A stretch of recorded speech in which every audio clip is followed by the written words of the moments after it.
Hey there, folks. I'm Matt Hansen. And I'm John Johnson. And you're listening to Planes, Trains, and Comic Books, the podcast where we discuss favorites we've reread, comics we want to read, and everything in between. And here's the comic we picked this week. Hey there, everybody. Welcome back to another episode of Planes, Trains, and Comic Books. Today we got a fun one, an interesting one. Yeah. One that you might not have heard of, or maybe you've heard this idea a lot before, but this was the first time it had been done as far as I know. This is a book called Fables, which is a Vertigo book, which is like DC's mature imprint in the, I guess, 90s and 2000s that they don't have anymore. But like books like Swamp Thing, Hellblazer, Why the Last Man, these were like independent kind of story ideas that like he gave creators that were like more adult, like free reign over their creation or whatever, and they could do whatever, and it didn't matter. It didn't like children knew they're not allowed to read this stuff or whatever. So, but yeah, this Fables specifically is a book I wanted John to read because I'd read this, I don't know, 2006 or something. I think I read like the first 10 volumes of it as it was coming out. That was like when I worked at the comic book store, and I just wanted to see what you thought of it because I liked it a lot, but I also like the only place to start is this first trade because it's building a whole world. So it's like, unfortunately, we had to read the first trade because later on it gets better. But I figured this would be like the place to start, and then if we want to read more, we can go from there. But it's a series from 2002. It started, and the basic concept of it is, what if all the public domain fairy tale characters that like Snow White, Big Bad Wolf, Cinderella, Prince Charming, everybody, Pinocchio, all those cartoons that are like that you love from Disney that are now in public domain characters, or actually they're all old fable tales from like back in the day. What if all those characters were like kicked out of their lands by someone named the Adversary, and now they live in New York, in this little town that they've just called Fabletown now. But it's like, I don't know. Did they say where it was in New York? Is it like Brooklyn? It was like upstate New York. No, that's the farm. The farm is on. It's like a farm. This is like, I guess this is like anybody who can pass as human or can like afford a glamour spell can live in New York City in Fabletown. That way the humans don't, care about them or whatever. And then if you don't, like if you're one of the three little pigs or, the three blind mice or whatever else. Some other a troll or some weird creature. Yeah. You get to go live on a farm upstate. So it's a real farm though, thank goodness. Yeah. They're not all dead. They don't slaughter animals though there. Not that I remember at least. So maybe they do. I don't know. The next trade was called Animal Farm. So maybe they do slaughter people. Oh, Jesus. But yeah, so like that's the basic premise is like these fairy tale characters that some of whom you may not have heard of. Like I didn't know some of these characters going into it. It never really bothered to learn who they were when I was reading it before. So like John filled me in on some of their origins, but yeah, there were one or two. I was like, I had never heard of this fable, and I was like, I can't. Like I read like one or two of the books with it, and I'm like, I have to know this person. This is bugging the crap out of me.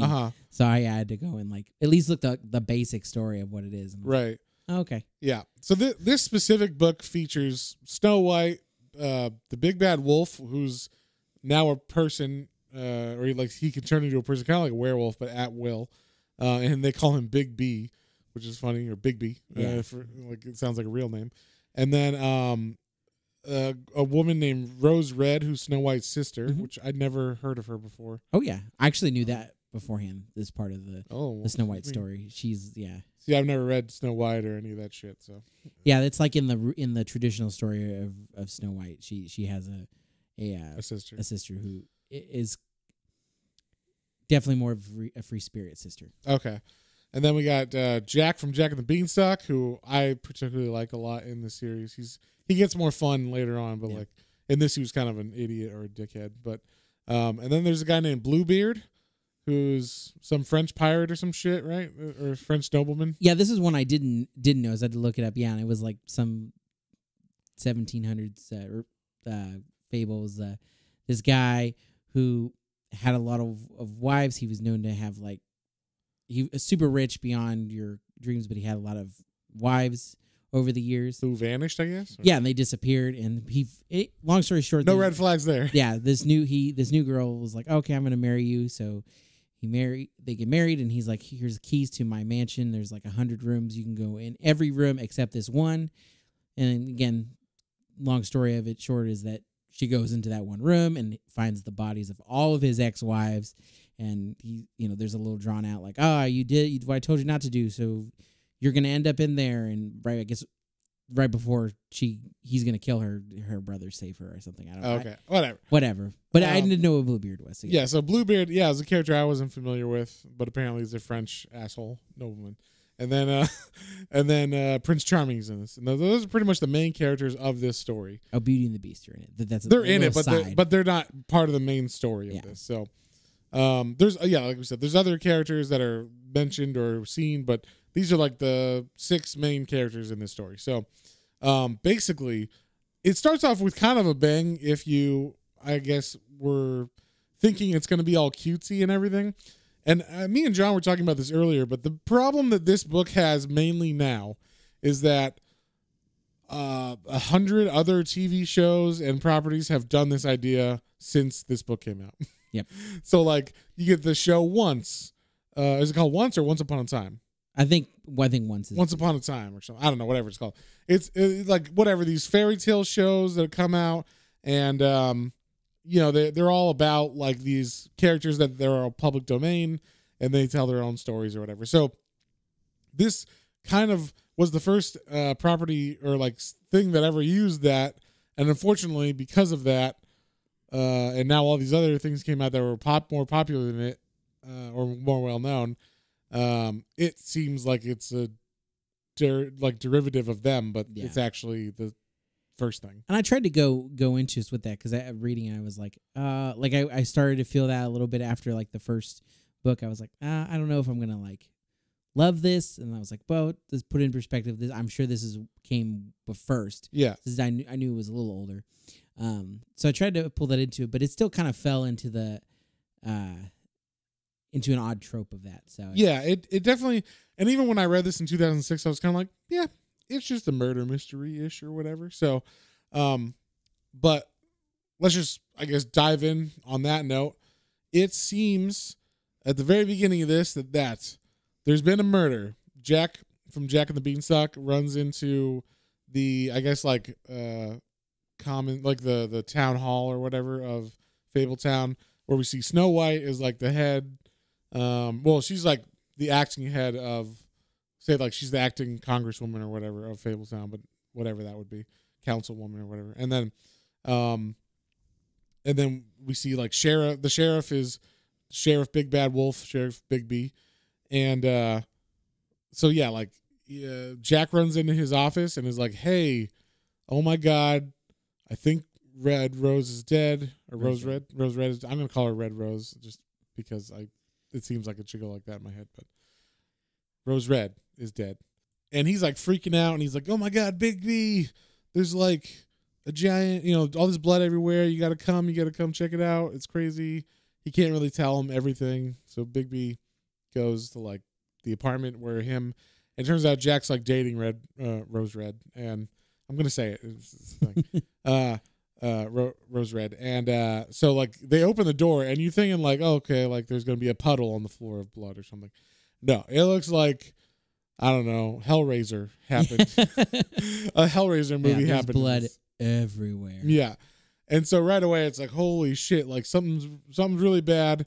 And like at first they're like, do you think it's like someone, like, do you think she's still alive? Because like it's a lot of blood and looks crazy. And Big B's going around and he's not touching anything or corrupting the crime scene while he's walking around. And he says even later on, like, oh, this is for sure her blood because he can like smell it. He's like, I know what her blood smells like, which is creepy. He trusts his nose. Yeah. They had little funny nods and things like that. One thing I like is when Big B's walking and you see his shadow. So he's in human form, but his shadow is always a wolf.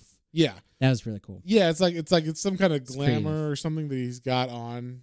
It's not really like it's not like he's actually transformed into a human. Yeah, that's one thing. They mentioned magic. I'm just to interweave kind of with that is they talk about magic a couple times in this, specifically with like the inside of buildings being bigger than they look. Like kind of like made me think of like Harry Potter when you go in. It's like a little tent, but then it's like, oh, it's like a giant room. A huge room. Or there's like, it looks like an apartment. Like Loaded Weapon when they go into Emilio Estevez's trailer and it's like a giant palace inside or whatever. Yeah. And that's what, like one of the places they're like, oh, he lives in this apartment. They go in and it's like, you fit like a mansion in this apartment somehow, and it's magic. Yes. So like they tease the magic, and like some people have a glamour. Obviously, him, Beauty and the Beast are up there for something. And that's one of the things I did like about this, that they're trying to like build the world, obviously, in this underneath this murder mystery, and like they cut to like Snow White's office as Bigby's running out with Jack, and it's like a giant office with all this like mythical artifacts and everything, and Belle, I guess it's Belle, Beauty and the Beast. They're talking to her, and Beast is like, I can't like change my face because she's the one who turns me into a human by her love. So if she stops loving me, like they're having marital problems. Yeah. And he's like, she seems to have stopped loving me somewhat, and now I'm getting like teeth and like my hair's growing again. And like that's where you learn, okay, Snow White says like, oh, if you can't like look like a human, you're gonna have to go live on the farm. And he's like, well, make her like love me again or whatever. Like there's no way to fix this or whatever. Yeah, and I liked all of his dialogue text was like, you could tell like the first, middle, and maybe like last letter, but it was garbled because of his big teeth. Yeah. Brushes make me love me. Yeah, exactly. So I like that they kind of interweave like the mundane stuff into it too. Like now this is bureaucracy and we live in Fabletown, and this is kind of how it is now. Yeah. Which is funny. But also they introduced like the idea that, okay, all these people came here, and even if they had like riches when they were in Fableland, they don't anymore because they had to basically run out as fast as they could to escape the Adversary. And we don't know who the Adversary is, but apparently they took over the universe or the world or dimension that the Fables lived in, and that is why the Fables now live in Fabletown. So they're like, yeah, well, he's like, I can't, go to buy like a glamour spell or whatever because those things are expensive and I don't have any money. And so like basically she's like, well, just get some therapy with your wife and, make her happy or whatever. And they leave it at that. But I just thought that was funny that they like go into the mundane stuff and you get to see like what Snow White has to deal with on a daily basis. It's like not only is she dealing with couples therapy sometimes or whatever, if it deals with like the rules that they have to maintain to live in human world, but like also she's got to like solve a murder of her sister and like all this crazy stuff. Yeah, I just thought that was worth mentioning. So, and then also we get the introduction of this character who I guess has been away for a while because he can live in the human world no problem, and that is Prince Charming. And apparently he is like the suavest, most he's like the, I don't know, like the most toxic masculinity guy ever, except the women. Like he's able to charm the women, so they're in on, like they're down with it. So like he's like totally like, hey babe, why don't you go make me a pot pie and also get my dry cleaning done on the way home from work today? That'd be great. And I'm gonna go head out and see another person. And then she's like, okay, see you later, honey, because he's like so charming, which was interesting. But like, yeah, his introduction was fun because he's like in a restaurant and the waitress just basically starts falling over him like, oh goodness, yeah, like whatever I get for you. And then it's like, it would be nice if I could get your phone number, but I was pretty much gonna skip out on the bill. And she's like, oh well, you know what, I'm getting off anyway, so we can just like go on a date now afterwards, and I guess I'll pick up your tab. That's fine. Whatever. Yeah, that part where he was like, I was gonna skip out on the bill, and she's like, oh, that's fine. I'll pay for it with my money or whatever. It was just like, whoa, this dude is totally like, it's like reading those books, those like How to Get a Girl in 10 Days books or something that those like assholes write. Yeah. But like if it was in real life or something, like that's how it's supposed to work. Like you're supposed to be a douchebag and then she's supposed to fall over you or something. Yeah, and it's like literally the next panel is like, so you want to go back to my place and have sex? Yeah. And he's like, yeah. Yeah. So yeah, basically that's like what's going on in the background. Like he came back. They're kind of setting up this world where you get to see where Snow White is. And like Bigby now has like a murder mystery to solve. And we kind of see how he's living where he lives in a really shitty apartment. And it's funny, one of the 3 little pigs is crashing there, and he's like, the pig's like, this is what, he's like, you can't just stay here whenever you want, pig. You have to go back to the farm or else you're going to get in trouble. And the pig's like, this is your penance for blowing down my straw house, you son of a bitch. And I just thought that was funny, like the way the pigs, they can talk and everything just like in their fairy tale land, but now they have to pretend to be pigs if they want to like live not in upstate New York, I guess. Yeah. But yeah, so and another thing that they do in this first issue, when Bigby goes before he goes home, he when he's looking at the whole crime scene, they show all these little photos of stuff that like come back later, but you don't know what they mean. It's just him looking at this scene or that object or whatever, and he doesn't talk in his head or anything, so we don't have any concept of what he's just like thinking about in his head while he's walking through the crime scene. And he just he makes it seem like, yeah, I'm really into this crime. It's definitely murder with the amount of blood that's here. And, like I'm going hard on the paint and like after all the suspects. So the suspects are like Jack, obviously her boyfriend. And then we find out there's this other guy named Bluebeard who's like her lover for right now. And apparently she's been engaged to him for a year and no one knew about it. And they had some weird contract because everybody knows Bluebeard kills his wives, as John described earlier with the original Fable. And so apparently, if you marry him, they don't know what's going to happen now because it's in the real world. But assuming he continues the way he was before, there's this fear that he will kill you. And so she made it was basically like kind of like a sugar daddy thing where she's like, give me money up you front. give me a bunch of money up front, and then I'll marry you in a year, like on this day specifically. And that just happened to be a couple days before this date, like that she was murdered. Yeah. So like he's a suspect. And then Bigby says even Snow White's going to be a suspect. Yeah, because I guess she's been kind of estranged from her sister too. Like, yeah, because we find out later that Prince Charming fucked Rose Red. Yeah, I did like this. Prince Charming has actually been part of like half of the fairy tales in this, because he was married to Cinderella and then he left Cinderella for Snow White, and then he was married to Snow White but then slept with Snow White's sister Rose Red, and that's why Snow White got rid of him. Yeah.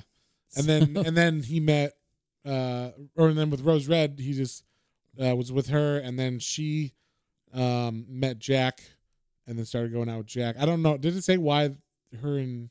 No, I just said that they slept together. Okay, maybe they weren't going out. I don't think it was more to that. I think it was just, I accidentally charmed her because I'm Prince Charming. Ha ha ha. And she's like, yeah, uh-huh. Yeah.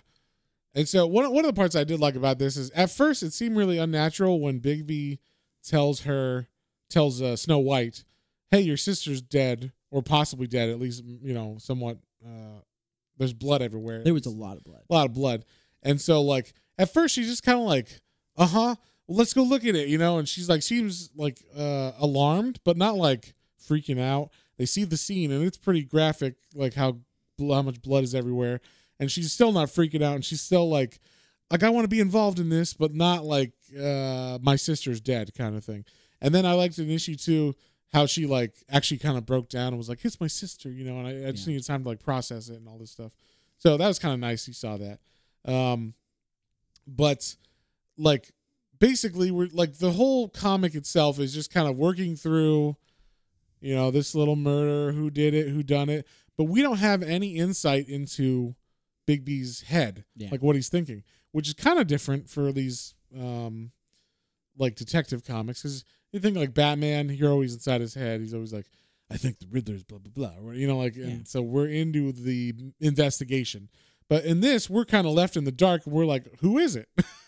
Like we go through all these different people, and Bigby's being real like aggressive to everybody, to everyone. Yeah, like he's interviewing Jack, or not interviewing.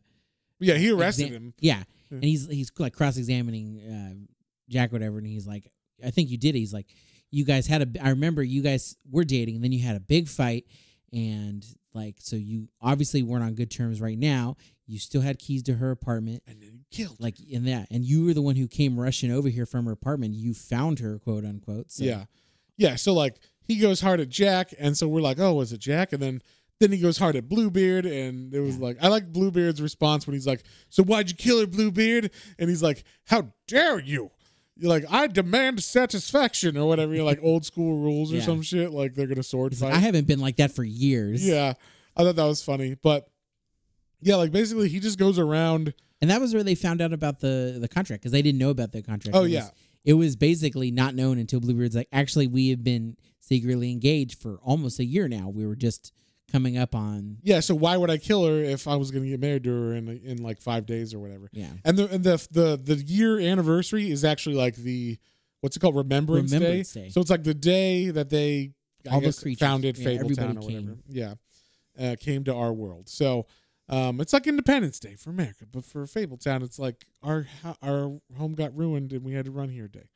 So yeah, that's where they find out that Bluebeard was going to marry her. So he's like, okay, you're probably not the killer. And then he's just going through interviewing. He has like a couple side characters one guy's name is Boy Blue, who I didn't know. I don't know who that is. And then another guy is called like the Frogman, but I think he's supposed to be the frog, the actual frog that turns into a prince. That's what I thought too, yeah. But he's just he looks like a human, but he's still, I think it's the glamour that he's got on him because he still acts like a frog sometimes. So Big B's like, hey, I want you guys to like go to the apartment down below Rose Red and like reenact this scene. Like basically make it exactly the same. Take all the furniture, make it look the same. So they do that and basically just show like it was totally staged because we did everything the same and looks the same, and there's no like broken shit and there's no like, everything was placed where it's supposed to be kind of thing. So like Big B's just kind of filling in the gaps there in his mind. But we don't know why he's having them recreate it. This is all definitely like an old school whodunit murder mystery like Clue or what's the new one that came out? Knives Out. Yeah. We're kind of as the audience or the reader like, I wonder who did it. And we don't know. And we're just kind of following this detective, not knowing his thought process until the last issue, which is like, this is how I knew this or whatever. So it was just kind of interesting to see that. But I like there's little things going on in the background, like Snow White's still doing like her day-to-day job, and she sees I guess there's like the official like head person of Fabletown, but it's like she does all the dirty work and he's just like the guy that signs the checks and what's his name? King Cole, which I don't know who that is. Old King Cole was a merry old soul. Oh, that King Cole, that son of a bitch. Yeah. So yeah, he's literally just a big, cheesehead guy. Yeah, he looks like Teddy Roosevelt or something. Yeah, and so he's like, all he's worried about is because on Remembrance Day, it's also the day that like basically they get all their voluntary taxes and stuff. Like everything in this is a voluntary society apparently because they have to like get money from everybody for all these programs and stuff if they want them for like a sheriff or for to have. Yeah, so they can still have their own like Fable-esque stuff in the Mar world. So like they don't collect taxes because they have to pay taxes normally to live in America or whatever.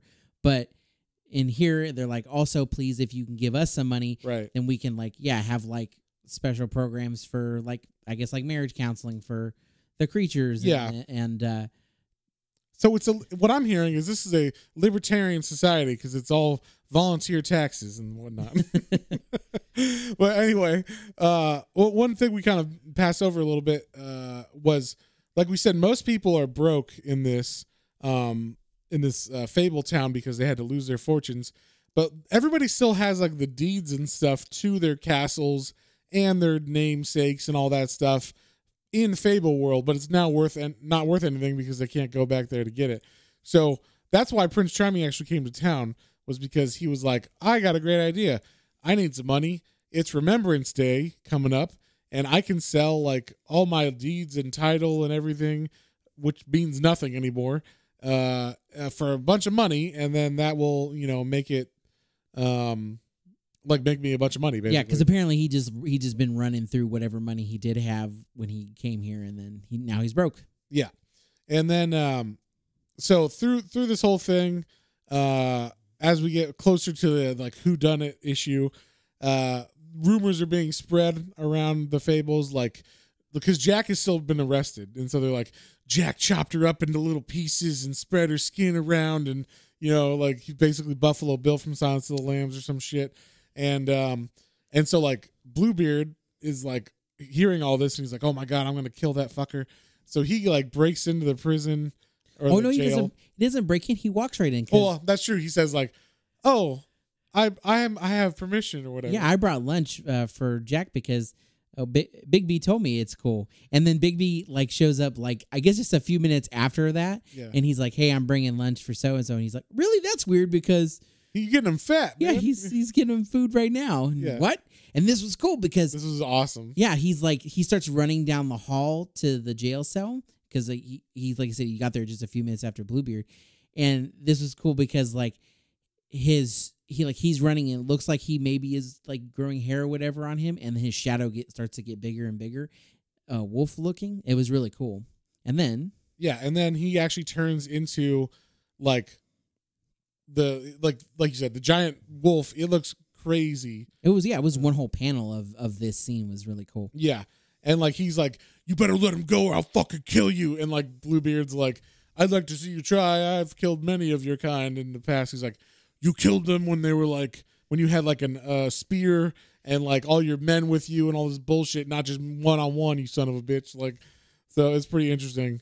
That like it was cool to see him like in his feral mode. Yeah. So that's like basically pretty much everything like kind of leads up to this one big moment where it's Remembrance Night and we're like trying to figure out like what's going on, like who done what. Oh, but right before that, there was a couple cool little things. They were just kind of like breadcrumbs leading into the Remembrance Day. So it kind of talks a little bit, and I like they changed the art style. It kind of showed a little bit about like the Fables lands and how. Oh yeah, I like that too. Yeah, they like all, and it was kind of neat because they were like basically, while they were all connected, they all were like living in their own worlds. Basically, like even though they knew of the existence of others, they weren't really like concerned about them. Right. Well, which makes sense because like you think of all the different fables there is, like how they don't all know each other. They don't go to each other's parties or whatever. Yeah.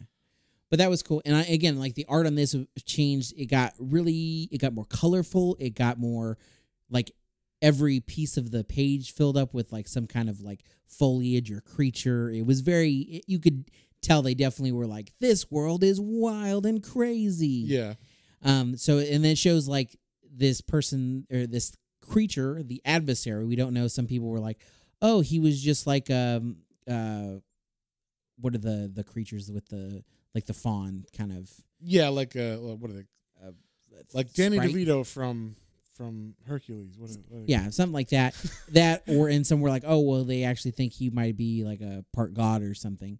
And basically, he went around from one to another and was like, hey, I'm just gonna like come in here and probably take over this one little area. Like you guys don't really care about them anyway. And they're like, yeah, it's just a 3 by mice or whatever. Yeah. So and then people were like, yeah, that's fine, I guess, because I don't really care about them. And so he started doing this one by one, and basically it was too late by the time they realized, and he was taking over all the lands. And so they had this last ditch effort of like everybody coming together and like, how are we gonna solve this? And they solved this by running away. Yeah. Like they made a door, found a door, and they're like, we're out of here. They leave the land. And I'm wondering about the door only because it comes up later. Okay, well, one of the creatures that they kill was like a big lion, and I didn't know if that was like Aslan or something. I don't know if that's public domain. I feel like that's not old enough. It might be old enough, but I don't think it's Aslan. I don't think he goes in any of those characters. Okay, it just seemed maybe it was just a reference to that without it being that. Maybe yeah. They killed like this mighty lion, and I was like, oh okay. Well, you know what? That might be what because if they kill him, then I don't have to mention him again or anything. But. That's true. Yeah. And then the other one you were talking about right before this big reveal was Pinocchio. Oh yeah, so they have the party and everybody's coming in for Remembrance Day. All the people that like have some ish money for this, and so they're raising funds by like collecting donations that people want to donate, and they're also auctioning off like you're some magic land that was like left over in the fairy world. It's actually like Prince Charming's land. Prince Charming's land. So that basically, instead of selling it outright, they decided to do like a raffle to raise more money, I guess. And so that's what they did. They have Prince Charming's lands. It's in a raffle, and everybody's like, you can buy $50 tickets if you buy 5 or more, or it's $100 a ticket to potentially win all of Prince Charming's lands and title. Yeah, and that was kind of fun. Like Beauty and the Beast came in, and Beast's like, we already have one. She's like, I want my own place. Yeah, I'm only a princess because of you. I want my own lands and my own stuff. Princess. Yeah, it was some just little funny things like that. And one of the ones in particular, it's like it's showing a room of a lot of the like main creatures and little people that we've seen kind of here and there. And there's this one person sitting on a couch, and I think like Cinderella comes up and it's like, hey, Pinocchio, how are you? I haven't seen you in a while. And Pinocchio's like, Brr, I don't like this. And Brr, I don't like this. And I was something more like Mickey Mouse. Well, that was Mickey Mouse, not. Yeah. But we got to delete that. We're gonna get sued. Put that on there. But yeah, and she's like, well, why do you come to these things? He's like, well, because I know eventually that blue fairy that turned me into a real boy is gonna show up, and I'm gonna get her to turn me into like an older guy or let me grow up, because I've been a little boy for like 300 years. Yeah, like she took my wish literally and said, I'll make you a real boy, and that's it. Like, it stopped right there. Yeah, you're just a boy. You're never gonna be a man. He's like, I still haven't reached puberty. I specifically, it was so like, I want my balls to drop and I want to get laid. Yeah.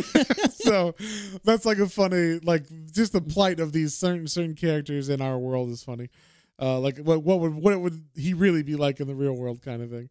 But then like in this party, Bigby's kind of going around schmoozing, and Snow White's like I thought you fucking knew. Like, why aren't you telling us and revealing this stuff? He's like, patience. Like, we had to get through some of this stuff. So he's setting all this up. So he's got to let the raffle go through. He's got to let a couple things happen, and actually it's there that he kind of gets the last piece, because like, so I guess he went with Snow White as like his date to this gala for Remembrance Day, and like they go out to dance on the floor, and they're kind of talking, and he's never danced before, so he's also not a good dancer. And she's like, don't look at your feet, but don't look at my boobs either. And he's like, why are you wearing a dress like that then? She's like, because that's how we know who is a gentleman and who's a sleaze who's going to stare at even when there's boobs like these in the room. Yeah. I liked how perfect Snow White boobs. Yeah, I liked how confident and like proud of herself she was. Yeah. And so like they're talking, and so they go through, and I guess they're attracting attention too, because it's weird that the big bad wolf and Snow White are dancing. And so she's like, well, do you want to just like go get some food or something? And he's like, yeah, let's do that. And she's like, well, we'll see if there's anything good, because if there's anything good, most of the good food is probably locked up from all the caterers saving it for themselves. And he's like, that's it. That's the last part I needed. Thanks. Yeah. So then he's like, all right, everybody gather around. Now I know I'm going to reveal who killed Rose Red. So then like everyone's like, what? And then like some black hair girl was in the crowd too, and he's like Jack. He has Jack, I guess, kind of like be part of it. He's like, Jack, I want you to bring so and so around and bring your date. Yeah. And then like he pulls off the wig of the woman, and it's Rose Red. It's Rose Red, and everybody's like, what? And and like a lot of people are pissed, especially like Snow White. They're like, why do you? I thought you were dead.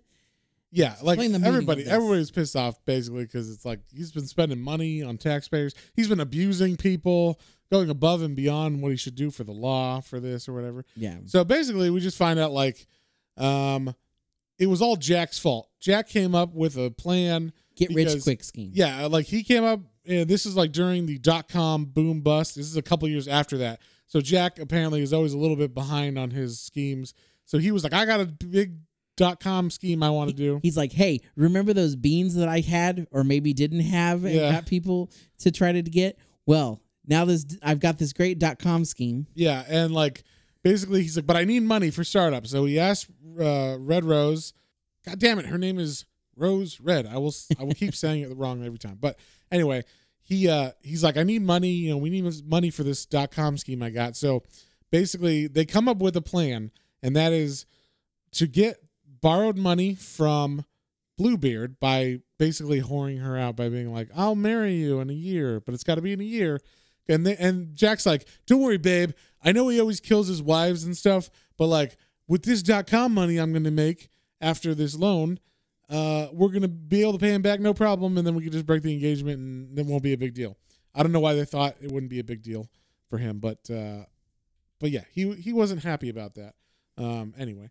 And so they like stage a breakup, and then like Bluebeard, who had been like on it anyway, was kind of like, hey, and like sweeps in, and then that's when they like have their relationship. And so now that the reason why they had to fake her death, and he goes into a whole like, this is how he faked your death.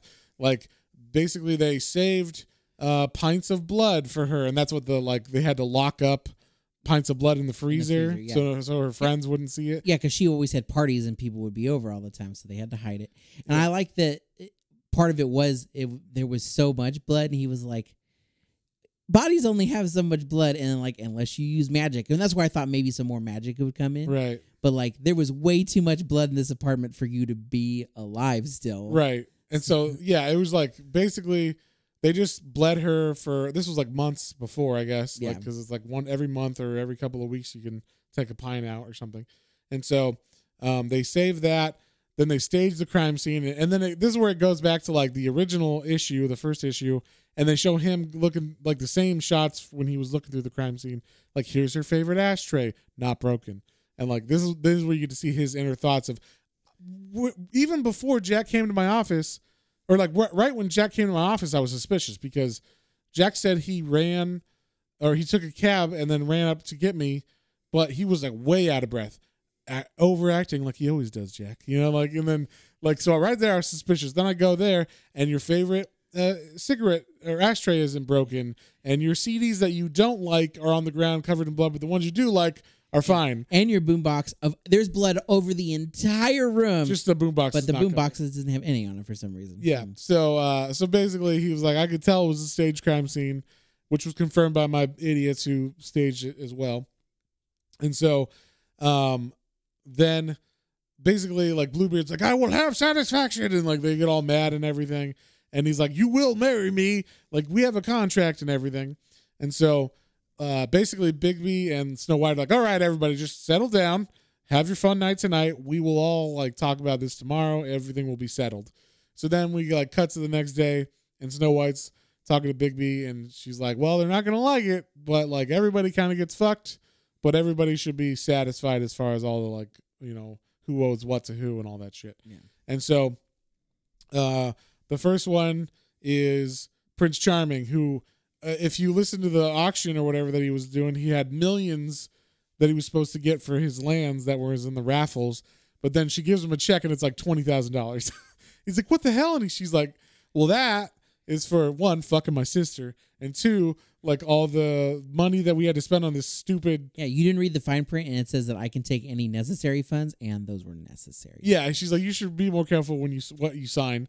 So basically, she was able to get paid back for all the money and time and everything they spent on the investigation, and money to pay Bluebeard back for like her sister's death. Yeah, the money that was owed that Bluebeard had given her ahead of time. Yeah. So now, Prince Charming's like, God damn it, what am I gonna do with $20,000? And he's like, I don't know. That's all you get or whatever. And then he's like, they said maybe you can buy it back from Jack, like your lands, because actually the guy who won.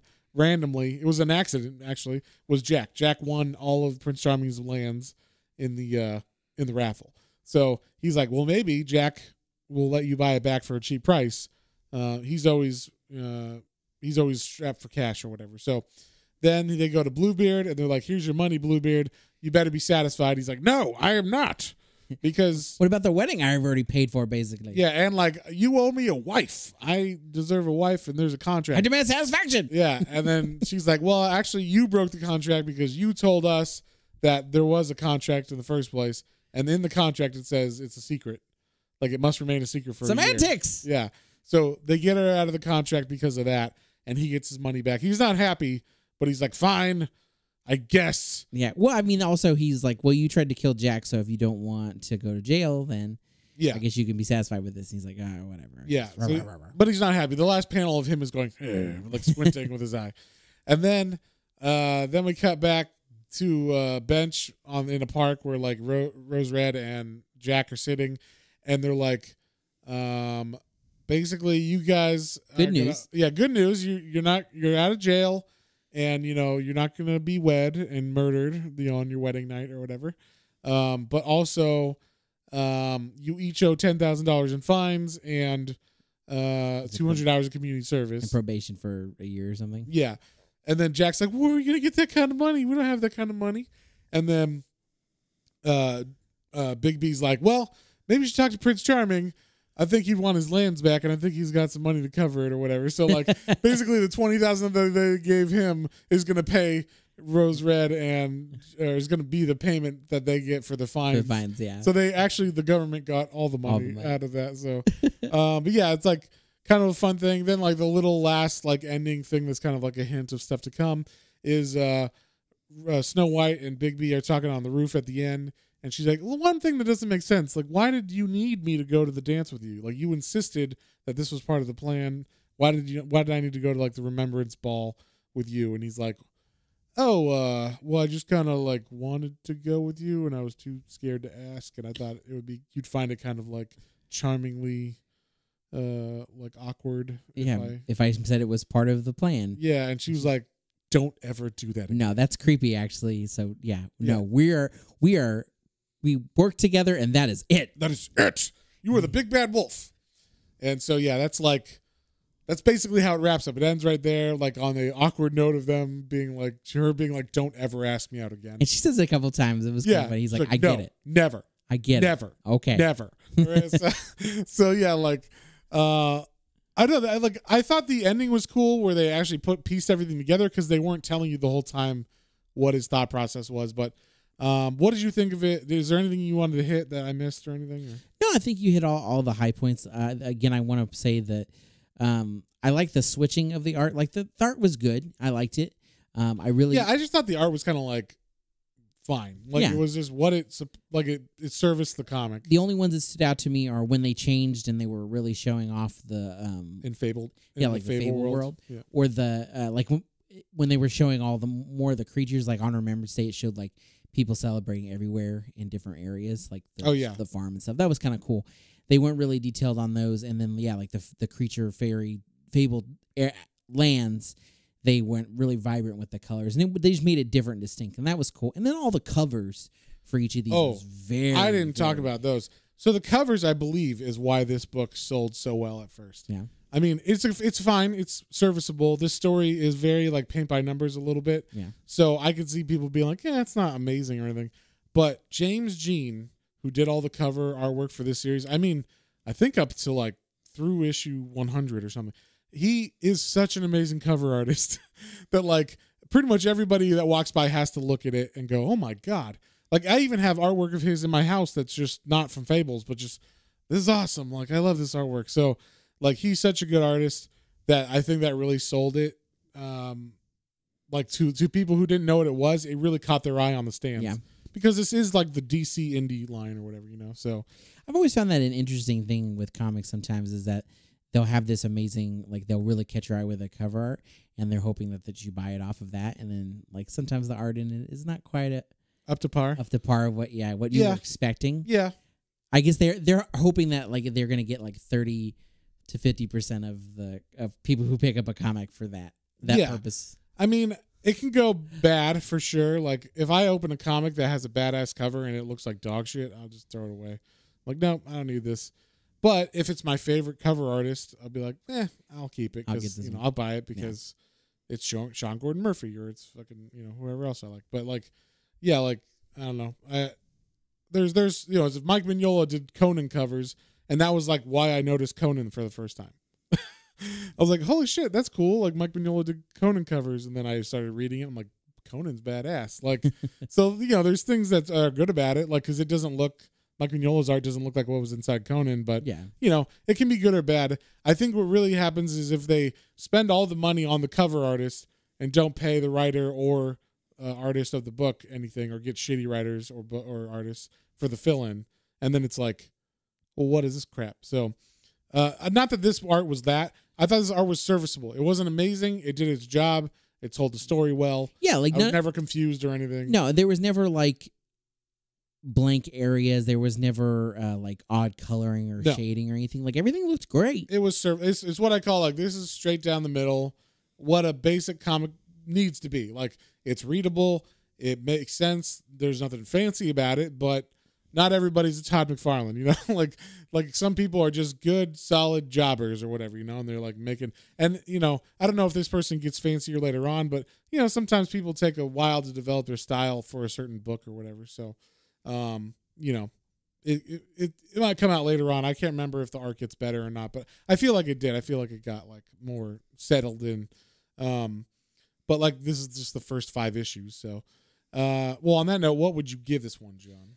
So I was gonna say this. I think re-talking through it again with you, it kind of brings it up a little bit for me, because when after the initial read and like I said, putting it into like it kind of makes me think of like my wife watches so many of those. All the shows your wife makes you watch. Of those shows. So it was like it was the same kind of story, but it had like, I guess, a little more unique elements and like things that made me laugh. But then like re-going through and taking it for like being like one of the first ones and whatnot, I think I'm going to give it a 7. A 7? Yeah. All right.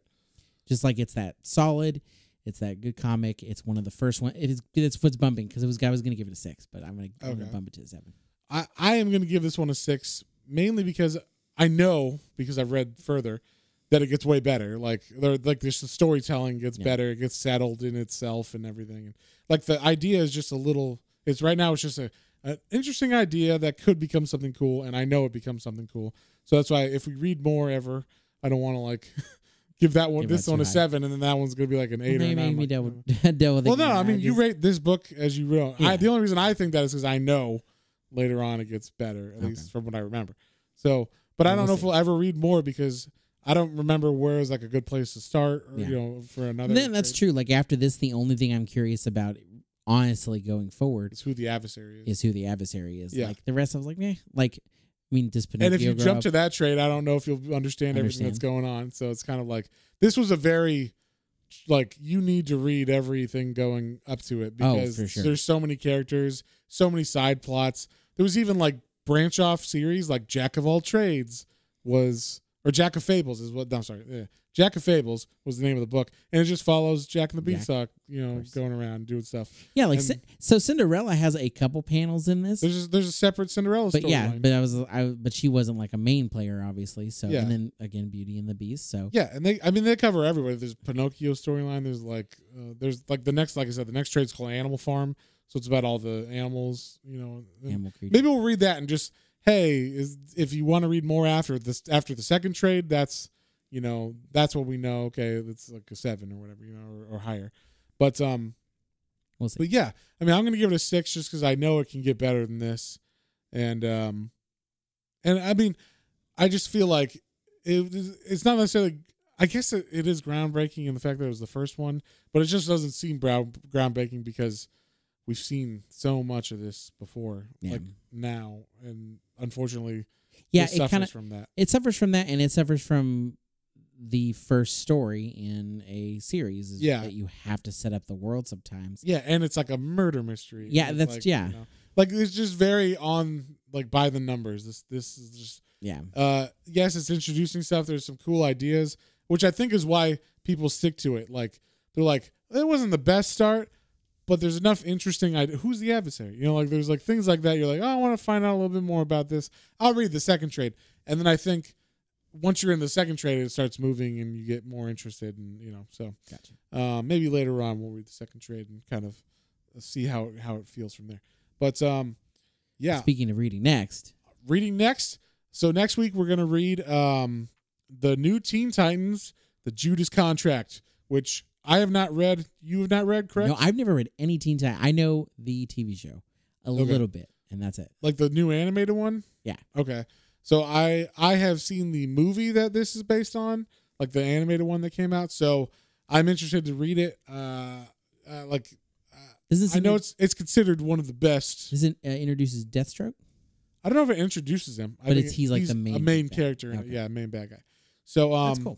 So yeah, it's like we're gonna have, I think, Robin or Nightwing. I'm not sure which one he is right now, but yeah, it's gonna be like all of them together, Starfire, all those guys, and their Judas Contract. I'm assuming someone gets betrayed. We'll find out. But yeah, read along if you guys want to read it and then like hear our thoughts on it, or if you just want us to spoil it, do that. And on that note, if you guys have any comments, questions, or suggestions, you can email us at Planes, Trains, and Comic Books, all one word, at gmail.com. Don't forget about our Instagram, Twitter, YouTube channel as well for exclusive content. We've got some cool hardcover reviews and statue reviews on there. And we've got some more fun stuff coming down the pipeline soon. Sounds good. We'll see you all next time. On the next one. Bye. Well, folks, hope you enjoyed that episode. If you did and you'd like to follow us on social media, our Facebook is Planes, Trains, and Comic Books, and our Instagram is @Planes, Trains, and Comic Books, all one word. And be sure to like, share, and subscribe for more recommendations to add to your weekly pull list. Thanks for listening, and we'll see you next time.